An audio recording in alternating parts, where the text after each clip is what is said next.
प्रदेश भर के साथ रेवाड़ी के बाल भवन में आयोजित गीता जयंती महोत्सव के दूसरे दिन सांस्कृतिक कार्यक्रमों के साथ आगाज हुआ।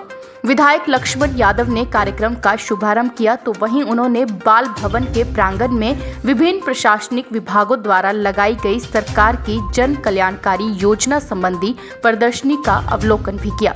इस दौरान पत्रकारों से बातचीत में विधायक लक्ष्मण यादव ने कहा कि विकास भले ही कम हो लेकिन अपनी सभ्यता और संस्कृति से लोगों को दूर नहीं होना चाहिए, क्योंकि भगवान श्री कृष्ण का संदेश मानव जाति के लिए अत्यंत महत्वपूर्ण है। और वैसे भी गीता जयंती महोत्सव आजादी का अमृत महोत्सव से भी जनता को रूबरू करा रहा है।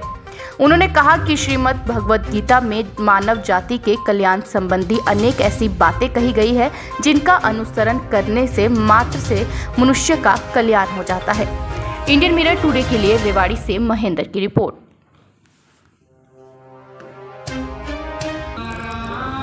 देखिए, सबसे पहले तो जो प्रदर्शनी का मैंने आकलन किया है उससे सभी विभाग की जनता से संबंधित जो योजनाएं हैं उनके बारे में विस्तार से यहाँ देखने को मिला है और मैंने बारीकी से उसका निरीक्षण भी किया है कि खाली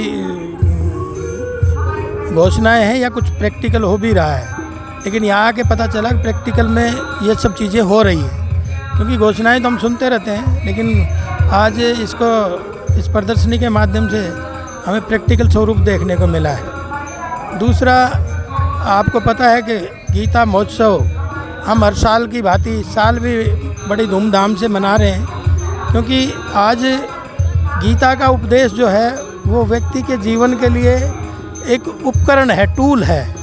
जब तक गीता का संदेश आज क्यों ज़रूरत आन पड़ी, क्योंकि आज आप देखेंगे सब जगह काम, क्रोध, मोह, लोभ, अहंकार इतना बढ़ गया और डेवलपमेंट भले ही कम हो जाए लेकिन आदमी अपनी संस्कृति और अपने संस्कारों से दूर ना जाएं। और भगवान श्री कृष्ण का जो संदेश है वो मानव जीवन के लिए बहुत महत्वपूर्ण है और वर्षों पहले, लाखों सालों पहले ही ये संदेश दिया होगा, लेकिन आज भी समाज के लिए उतना ही कारगर सिद्ध हो रहा है। तीसरा, इस कार्यक्रम में हमारा जो 75वां अमृत महोत्सव आज़ादी का चल रहा है उसमें भी काफ़ी लोगों के इतिहास से हम वाकिफ़ हुए और उनको जाना भी, पहचाना भी। और ये क्षेत्र तो सैनिकों की वैसे भी खान कहा जाता है और अमृत महोत्सव जो आज हम मना रहे हैं तो हमारे क्षेत्र के लोगों के, सैनिकों का अपने प्राणों की आहुतियाँ दी हैं, उनकी वजह से ही आज हम इतनी धूमधाम से आज़ादी का अमृत महोत्सव मना रहे हैं। तो तीनों ही मैंने यहाँ विकल्प देखे हैं और गीता का संदेश तो आपने देखा है, गीता का संदेश किस तरह से मिलता है। जहाँ आध्यात्मिक ज्ञान गीता में है, जहाँ प्राकृतिक ज्ञान गीता में है, वहाँ सामाजिक ज्ञान गीता में है। वहीं आप देखेंगे कि गीता के माध्यम से कर्म का ज्ञान भी सबसे पहले है। कहा गया है कर्म बिन किमपि न साध्यम, दुनिया में कर्म की महानता बताई है। तो सारा मोरल ही गीता का कर्म के आधार पे, कर्म के आधार पे ही प्रारब्ध तैयार होते हैं और वो प्रारब्ध ही हमें पुनर्जन्मों के लिए प्रेरित करते हैं। कल महंगाई को लेकर कांग्रेस की रैली रही है, क्या कहेंगे उस बारे में? देखिए, अपोजिशन का काम ये है करने का, प्रजातंत्र में सबको अधिकार है अपनी आवाज़ उठाने का, और प्रजातंत्र अच्छा होता है तो सत्ता पक्ष वाले लोग भी जागरूक रहते हैं क्या करना क्या नहीं करना चाहिए।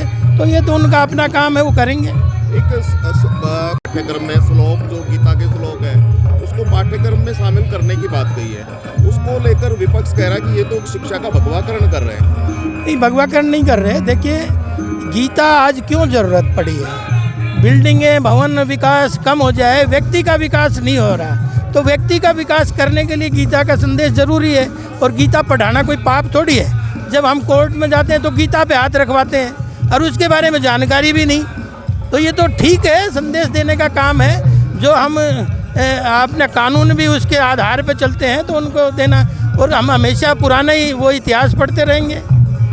या मैं ये कहूँगा, जो ऐसे पाठ्यक्रमों में चीज़ें हैं जो मैं आज इस माइक के माध्यम से बोल नहीं सकता, तो हमें संस्कार कहाँ दिए गए? संस्कार तो हमारे छीन लिए गए। हमारे जो भारतीय संस्कृति, भारतीय संस्कार है कहाँ, बच्चे कहाँ? ये तो इसलिए गीता की ज़रूरत आन पड़ी है, और पाठ्यक्रमों में आना कोई बुरी बात नहीं है। पंजाब, हरियाणा, हिमाचल की खबरों को जानने के लिए चैनल को सब्सक्राइब जरूर करें।